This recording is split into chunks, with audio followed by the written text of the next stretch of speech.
नहमदुहु व नसल्ली अला रसूलिल करीम अम्मा बाद औज़ु बिल्लाहि मिनश शैतानिर रजीम बिस्मिल्लाहिर रहमानिर रहीम। अस्सलाम वालेकुम नाज़रीन, मैं हूँ आपका मेज़बान राना अरसल महमूद। नाज़रीन, शैतान की कमज़ोरी। एक बार रसूल अकरम सल्लल्लाहु अलैहि वसल्लम ने शैतान को देखा तो वो बहुत कमज़ोर लाग़र नज़र आ रहा था। आप सल्लल्लाहु अलैहि वसल्लम ने पूछा कि तेरा ये हाल कैसे है? तो शैतान ने जवाब दिया कि ए रसूल खुदा, आपकी उम्मत के 6 कामों के बाइस परेशान हूँ। मुझे इन कामों को देखने की ताकत नहीं है और मैं इनका मुतमिल नहीं हूँ। वो 6 काम कौन से हैं? नंबर 1, जब एक दूसरे से मुलाकात करते हैं तो सलाम करते हैं। नंबर 2, एक दूसरे से मुसाफ़ा करते हैं। नंबर 3, हर काम का इरादा करने के बाद इंशाअल्लाह कहते हैं।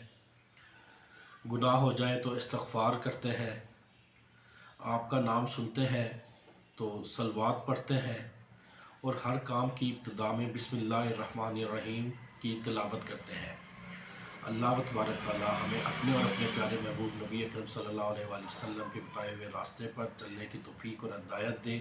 हमें कुरान पाक के बताए हुए रास्ते पर अपनी ज़िंदगी गुजारने की हिदायत दे, तौफ़ीक दे, हिम्मत दे। अल्लाह तबारक तआला तमाम बे औलादों को नेक और सालेह औलाद, बेरोज़गारों को रोज़गार अता करे, जो वफ़ात पा चुके हैं उन्हें जन्नतुल फिरदौस में आला मकाम अता करे और उनकी कब्रों में अपने नूर की रोशनी फैलाए। तमाम बीमारों को सेहतयाब करे। अल्लाह तबारक तआला तमाम उम्मत मुसलमान ख़ास करके हमारे मुल्क पाकिस्तान की हिफाजत फरमाए। आमीन। अल्लाह हाफ़िज़।